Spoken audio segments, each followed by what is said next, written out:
अलबेले किस्सों की दास्तां के सिलसिले शुरू हुए, बनके कहानियां कहानियां।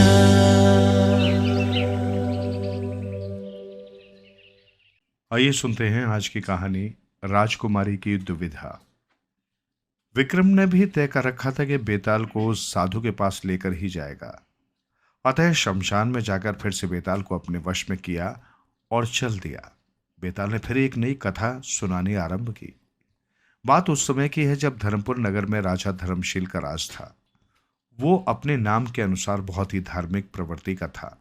वैसे तो उसके राज्य में चारों ओर खुशहाली व्याप्त थी, किंतु राजा को अपने निसंतान होने का बहुत दुख था। उसे सदा यही चिंता लगी रहती थी कि उसके बाद वंश को कौन आगे बढ़ाएगा, कौन धर्मपुर का राजा बनेगा। धर्मशील पुत्र प्राप्ति के लिए पूजा पाठ, मंत्र जाप आदि करता रहता था।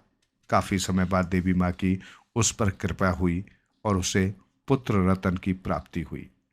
अब राजा अत्यंत प्रसन्न था।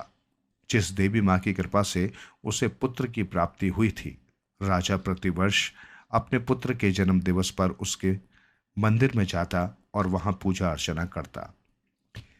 इसी तरह कई वर्ष बीत गए और राजा का पुत्र युवा हो गया। हर वर्ष की भांति राजा धर्मशील अपने पुत्र के 21वें जन्म दिवस पर भी उसे देवी माँ के मंदिर में लाया और पूजा अर्चना की। राजकुमार के साथ राज के मंत्री का पुत्र तथा उसका मित्र अंगद भी आया था। पूजा पाठ के बाद जब वे लोग वापस जाने लगे तो मंदिर में ही राजकुमार की दृष्टि एक धोबी की पुत्री पर पड़ी। वो एक अत्यंत सुंदर थी। राजकुमार उसे देखते ही उस पर मोहित हो गया। अपने पिता से दूर हटकर राजकुमार ने अपने मित्र से उस कन्या के बारे में पूछा, मित्र, ये सुंदरी कौन है? राजकुमार, मैं पता लगाकर बता दूंगा। मंत्री के पुत्र ने मंदिर के पुजारी से पता लगाया और राजकुमार को बताया कि यह धोबी की पुत्री है। राजकुमार उसके सौंदर्य पर रीझ चुका था। उसने तय किया कि वो उसी से विवाह करेगा, अन्यथा जीवन भर कुंवारा रहेगा। राजकुमार पुनः मंदिर में गया और उसने देवी माँ के सामने प्रतिज्ञा की कि यदि उसका विवाह इस सुंदरी से हो गया तो वो अपना सिर देवी माँ के चरणों में अर्पित कर देगा। राजकुमार ने अपने मित्र को भी अपनी प्रतिज्ञा से अवगत कराया। उसके मित्र ने उसे समझाने का बहुत प्रयत्न किया, किंतु राजकुमार न माना। महल में वापस आकर राजकुमार उदास रहने लगा। उसे उदास देखकर राजा धर्मशील भी चिंतित हो गए। राजकुमार के मित्र ने अपने पिता से राजकुमार के विषय में बात की और उन्हें बता दिया कि वो एक धोबी की पुत्री से विवाह करना चाहता है। मंत्री ने ये बात अपने राजा को बता दी। राजा पहले तो गुस्सा हुआ, किंतु फिर पुत्र की प्रसन्नता के लिए सहमत हो गया। राजा ने राजकुमार का विवाह उसकी पसंद की कन्या से करा दिया। राजकुमार अत्यंत प्रसन्न था। उसकी मनोअभिलाषा पूर्ण हो गई थी। वो अपनी पत्नी के साथ वैवाहिक जीवन का आनंद लेने लगा। इसी तरह काफी समय बीत गया। एक दिन राजकुमार की पत्नी ने कहा, स्वामी, मुझे यहां रहते बहुत दिन हो गए हैं। मुझे अपने माता पिता की याद आ रही है। कृपया करके आप मुझे कुछ दिन के लिए उनके पास छोड़ आए। क्यों नहीं प्रिय, मैं तुम्हें कल ही वहां छोड़ आऊंगा, राजकुमार ने कहा। अगले दिन राजकुमार अपनी पत्नी को उसके मायके छोड़ने चल दिया। साथ में राजकुमार का मित्र भी था। तीनों रथ पर सवार होकर जा रहे थे कि अचानक रास्ते में देवी का मंदिर दिखाई दिया। मंदिर देखते ही राजकुमार को अपनी प्रतिज्ञा याद हो आई।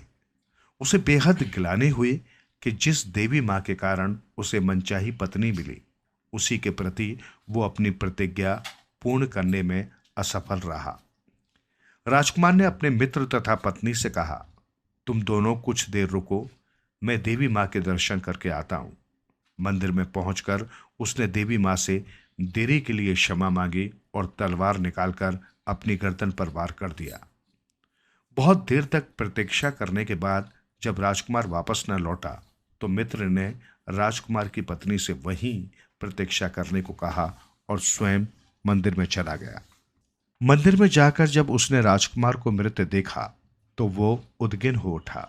उसने सोचा कि जब वो बाहर जाकर लोगों से कहेगा कि राजकुमार देवी माँ के मंदिर में मृत पड़ा है, तो कोई उस पर विश्वास नहीं करेगा। सब यही सोचेंगे कि वो उसकी पत्नी पर मुग्ध हो गया होगा, इसलिए उसने राजकुमार की हत्या कर दी है। काफी सोचने के बाद इस लांछन से बचने के लिए उसने भी तलवार से अपनी गर्दन काट डाली। राजकुमार की पत्नी भी बहुत देर तक उन दोनों की प्रतीक्षा करती रही। जब और सहन न हुआ तो उत्सुकतावश वो भी मंदिर में चली गई। मंदिर में आकर उसने अंदर का दृश्य देखा तो हतप्रभ रह गई। उसके मन में बार बार यही विचार आ रहा था कि आखिर इन दोनों ने स्वयं को क्यों मार डाला।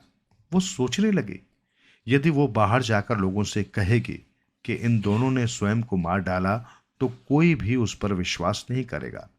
सब यही कहेंगे कि राजकुमारी ने अपने पति व उसके मित्र से छुटकारा पाने के लिए उन्हें मारा है, ताकि वो स्वच्छंदता पूर्वक रह सके।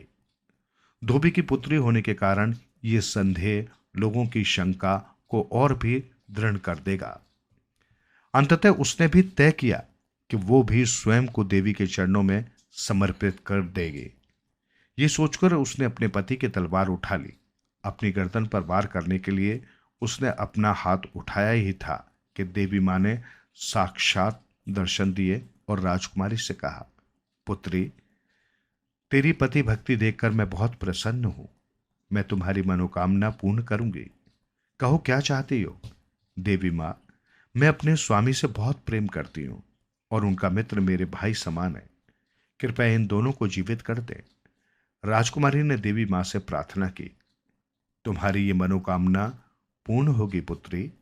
तुम अपने पति तथा उसके मित्र के सिर को उठाकर उनके धड़ के साथ रख दो। राजकुमारी ने दोनों के सिर उठाकर उनके धड़ के साथ रख दिए। देवी माँ ने उन पर पवित्र जल छिड़का और कुछ क्षण बाद वे दोनों जीवित हो गए। देवी माँ उसकी मनोकामना पूर्ण करके अंतर्ध्यान हो गई। उन दोनों को जीवित देखकर राजकुमारी अत्यंत प्रसन्न हुई, किंतु कुछ ही देर में उसकी प्रसन्नता निराशा में बदल गई, क्योंकि शीघ्रतावश उसने दोनों सिर गलत धड़ के साथ रख दिए थे, जिसके परिणाम स्वरूप राजकुमार के धड़ पर उसके मित्र का सिर था तथा मित्र के धड़ पर राजकुमार का सिर जुड़ा हुआ था। अब राजकुमारी असमंजस में पड़ गई कि वो किसे अपना पति स्वीकार करे। कुछ देर विचार करने के बाद उसने उनमें से एक को अपना पति स्वीकार कर लिया। अच्छा विक्रम, तुमने कथा तो सुन ली। अब ये बताओ कि राजकुमारी ने दोनों में से किसे अपने पति के रूप में स्वीकार किया। बेताल, राजकुमारी ने निसंदेह मित्र के शरीर में राजकुमार वाले सिर जुड़े व्यक्ति को अपने पति के रूप में स्वीकार किया होगा, क्योंकि मनुष्य के शरीर में मस्तिष्क ही सब कुछ होता है और उसी से मनुष्य सोचता, समझता व परखता है। मुझे ज्ञात था कि तुम्हारा उत्तर सही होगा, पर चूंकि तुम बोले और मैं चला। ये कहकर बेताल उड़ चला। विक्रम फिर उसके पीछे लग गया। सुनते हैं आज की कहानी राजा और सेवक। एक बार पुनः विक्रम ने वृक्ष पर उल्टे लटके बेताल को नीचे उतारा और उसको पीठ पर लादकर साधु के पास चल दिया। विक्रम का बोझ हल्का करने के लिए बेताल ने फिर एक नई कहानी सुनानी आरंभ की। मिथिला नगर में गुणाधीश नामक राजा का राज था। एक बार महल में चिरमदेव नामक एक युवक आया। उसकी अभिलाषा थी कि वो राजा की सेवा में रहे, किंतु दरबारियों ने उसे राजा से मिलने नहीं दिया। वो बहुत परेशान हो गया। उसे समझ नहीं आया कि वो क्या करे। वो प्रतिदिन महल में आता, दरबारियों के समक्ष गिड़गिड़ाता, धन का लालच देता, किंतु बात न बनती। चिरमदेव की इस समस्या को देखते हुए दरबार के एक सेवक ने उसे बताया कि राजा बहुधा शिकार खेलने जाते हैं, अतः जिस दिन वो शिकार खेलने जाएं, तुम भी उनके साथ हो लेना। चिरमदेव को सलाह पसंद आ गई। आखिर वो दिन भी आ पहुंचा जिसकी उसे प्रतीक्षा थी। राजा गुणाधीश अपने सैनिकों और कुछ सेवकों के साथ शिकार खेलने निकला। चिरमदेव भी अपने घोड़े पर बैठा और उनके साथ हो लिया। कुछ ही देर बाद राजा घने जंगल में था। चिरमदेव भी राजा के पीछे पीछे जंगल तक पहुंच गया। राजा गुणाधीश शिकार खेलता हुआ जंगल में काफी दूर तक चला गया। उसके सभी सैनिक और सेवक काफी पीछे छूट गए थे। अब राजा के पीछे केवल चिरमदेव था। कुछ देर बाद राजा ने अपने सेवकों को पुकारा, किंतु पीछे कोई नहीं था। जब राजा ने पुनः आवाज लगाई तो चिरमदेव अवसर को समझते हुए स्वयं राजा के सामने उपस्थित हो गया।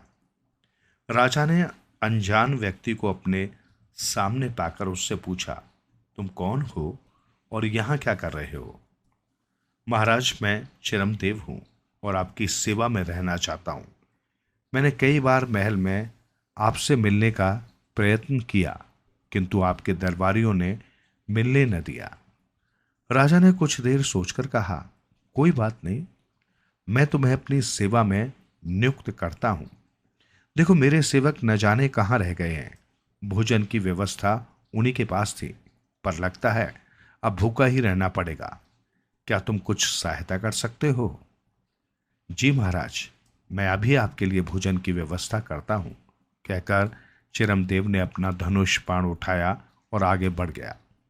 उसने एक हिरण का शिकार किया और राजा के सामने उपस्थित हो गया। हिरण को बांस पर लटकाया और कुछ सूखी लकड़ियां एकत्र कर उन्हें जलाया तथा उस पर हिरण को भूनने के लिए रख दिया। राजा ये सब देख रहा था। वो चिरमदेव से बहुत प्रभावित हुआ। कुछ देर बाद हिरण का मांस भुन गया। चिरमदेव ने भुना हुआ हिरण राजा के सामने रख दिया। राजा ने स्वयं भी भरपेट हिरण का मांस खाया और चिरमदेव को भी खाने को कहा। चिरमदेव की इस सेवा से राजा गुणाधीश अत्यंत प्रसन्न हुआ। राजा ने उससे कहा, चिरमदेव, हमने तुम्हें अपनी सेवा में रख लिया है। हम तुम्हें 5 स्वर्ण मुद्राएं प्रति माह देंगे और तुम्हारे रहने खाने की व्यवस्था भी राजकोष से ही होगी। धन्यवाद महाराज। कोई कमी रह गई हो तो बताओ चिरमदेव। इतने से तुम्हारा गुजारा सरलता से हो जाएगा? राजा ने पूछा। जी महाराज, बिल्कुल हो जाएगा। परिवार में मात्र एक बहन और माँ है। हम तीनों के लिए इतना बहुत है।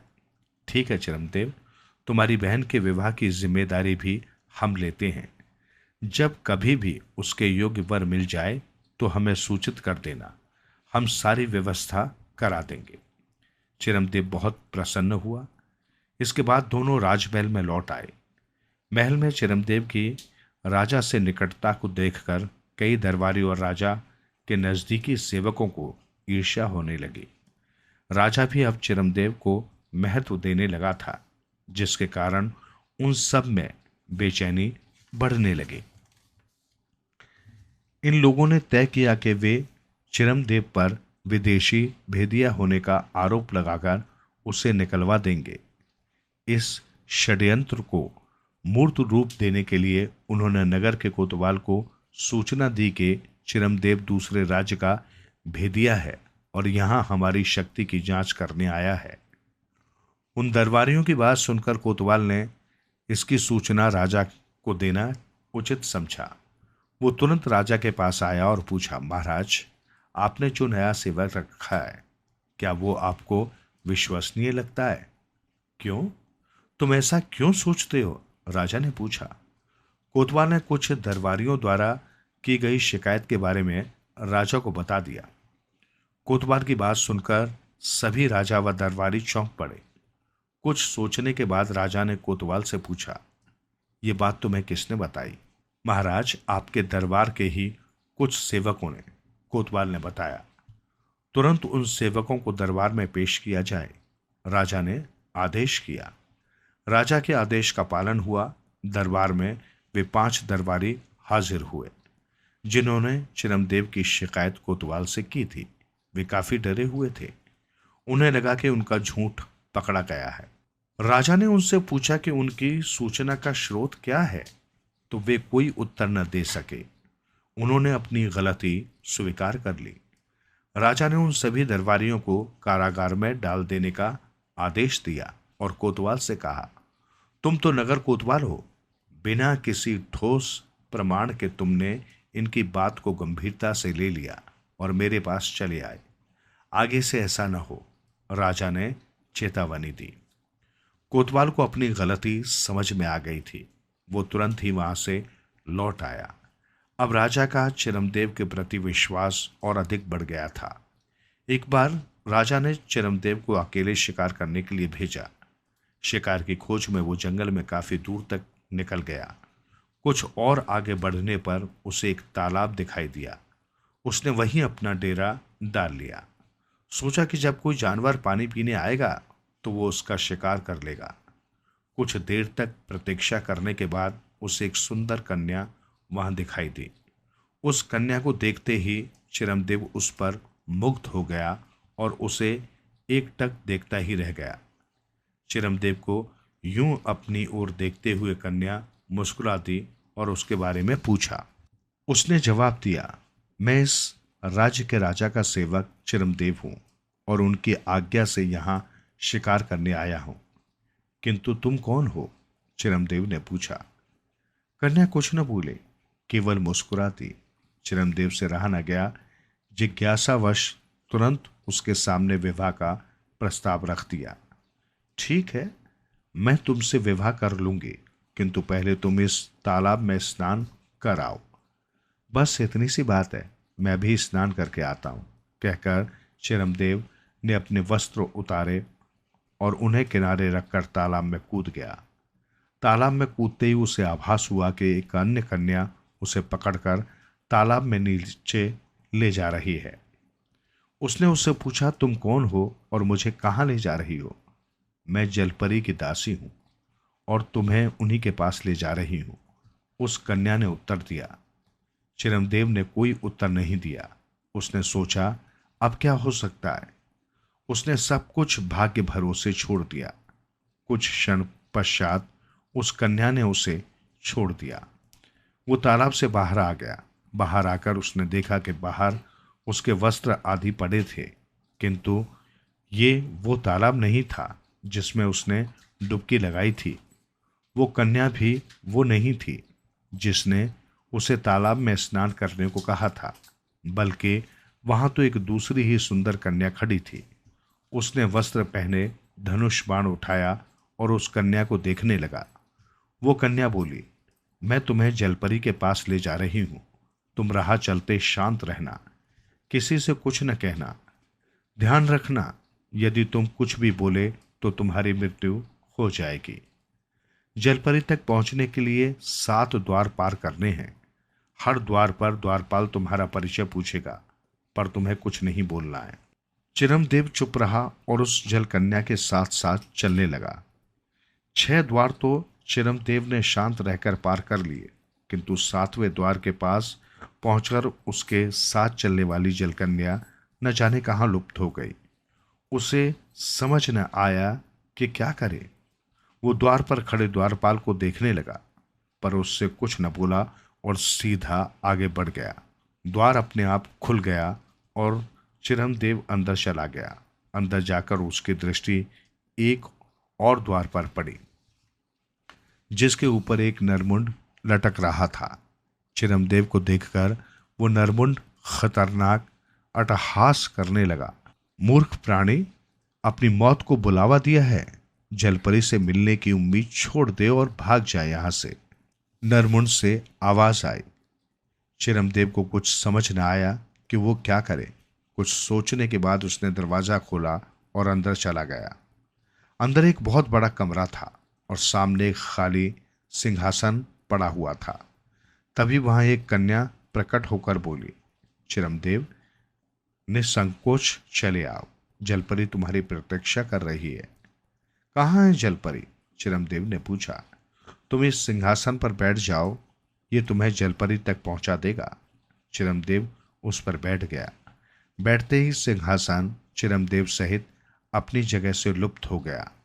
जब प्रकट हुआ तो उस सिंहासन के सामने एक और बड़ा सिंहासन रखा था, जिस पर बैठी कन्या वही थी जिससे चिरमदेव ने विवाह का प्रस्ताव रखा था। उसे सामने देखकर चिरमदेव आश्चर्यचकित रह गया। तुम यहाँ क्या तुम ही जल परी हो? हाँ। क्या अब भी तुम मुझसे विवाह करना चाहते हो? मेरा विचार अटल है। ठीक है, पर मेरी एक शर्त है, और यदि मैं उसे पूरा न करूं तो मुझसे विवाह करने का विचार त्याग देना होगा। मुझे स्वीकार है, चलो मेरे साथ।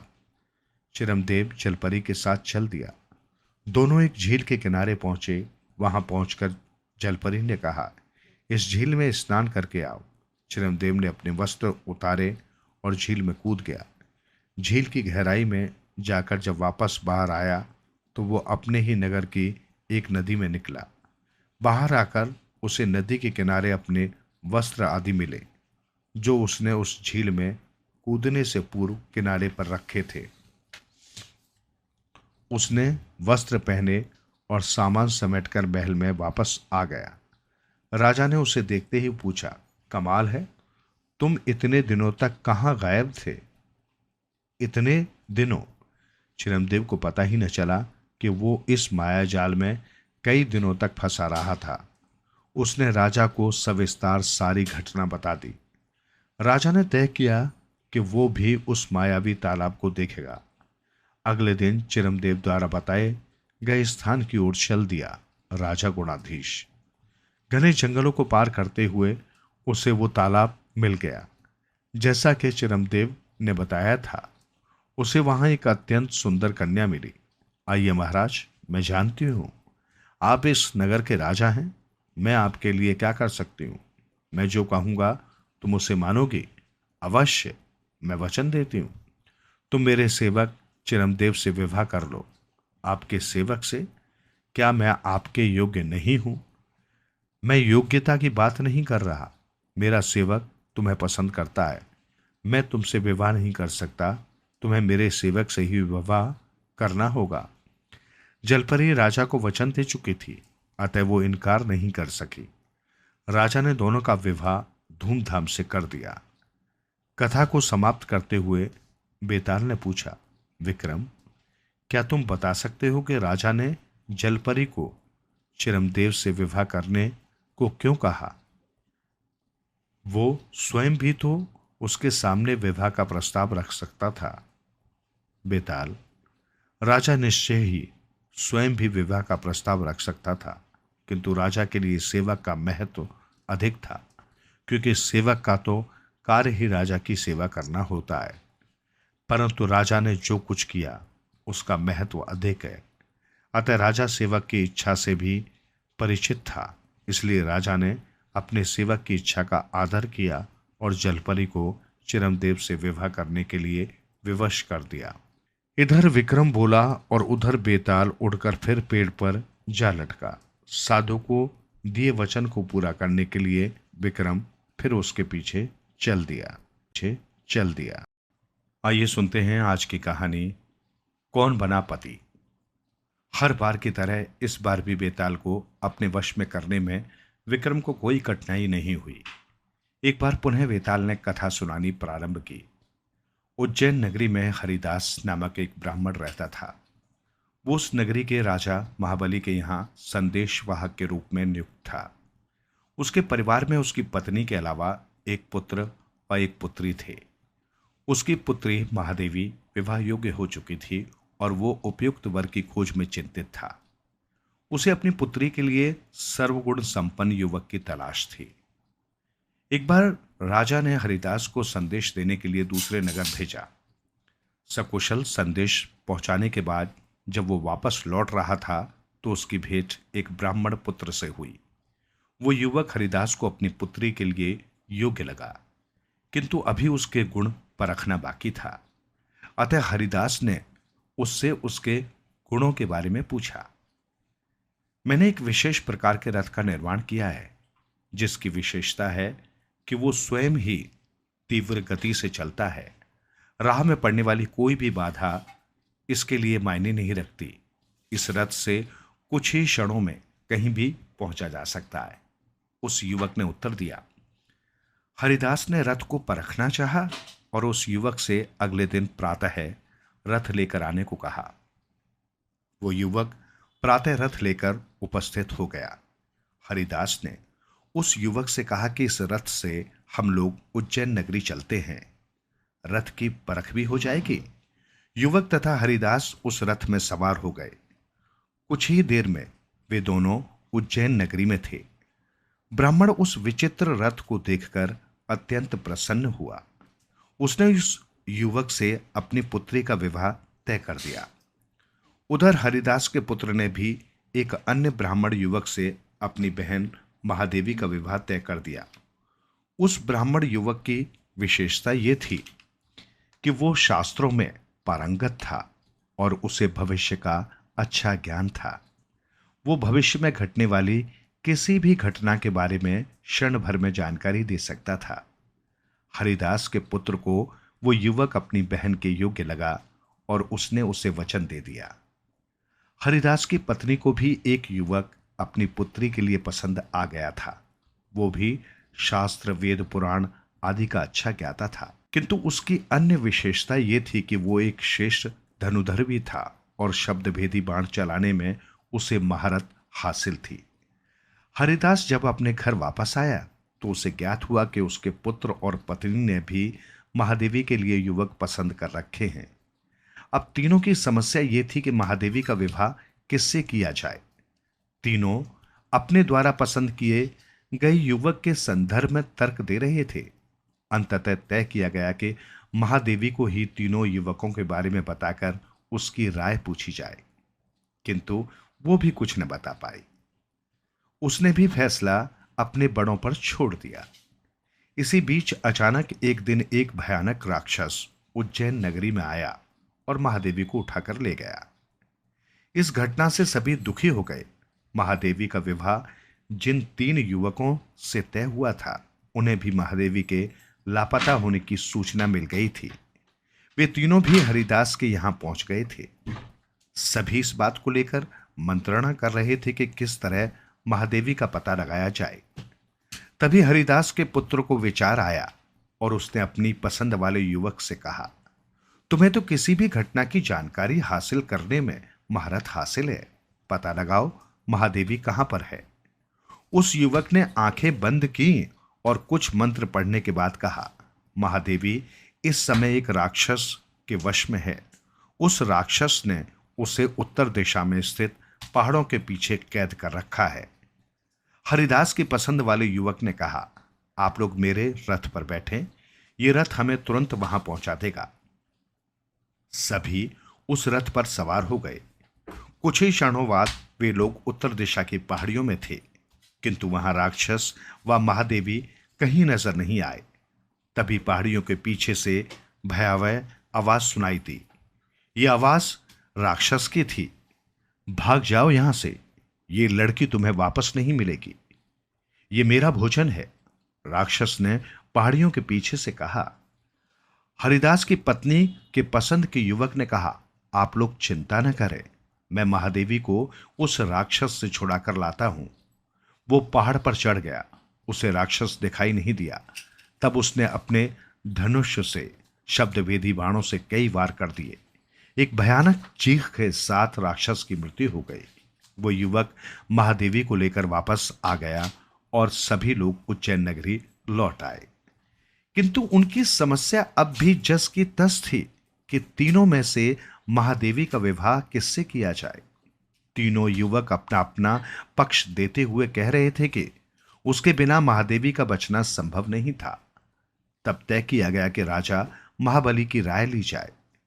वो जिसके पक्ष में फैसला देंगे उसी से महादेवी का विवाह कर दिया जाएगा। जब राजा के पास ये समस्या पहुंची तो उन्होंने तुरंत इस समस्या का निदान कर दिया। राजा के फैसले को सभी ने मानकर एक युवक से महादेवी का विवाह कर दिया। कथा तो तुमने सुन ली विक्रम, अब ये बताओ कि महादेवी का विवाह किस युवक के साथ हुआ। बेताल ने प्रश्न किया। बेताल, महादेवी का विवाह हरिदास की पत्नी द्वारा पसंद किए गए युवक से हुआ, क्योंकि वास्तव में उसने ही महादेवी को बचाया था। बाकी दोनों युवकों ने तो मात्र सहायता की थी। मुझे पता था विक्रम, तुम सही उत्तर दोगे और मैं ये भी जानता था कि तुम उत्तर जरूर दोगे। चूंकि तुम बोल पड़े इसलिए मैं जा रहा हूं। बेताल वापस उड़ते हुए शमशान की ओर चल दिया। विक्रम भी हाथ में तलवार लेकर उसके पीछे भागने लगा।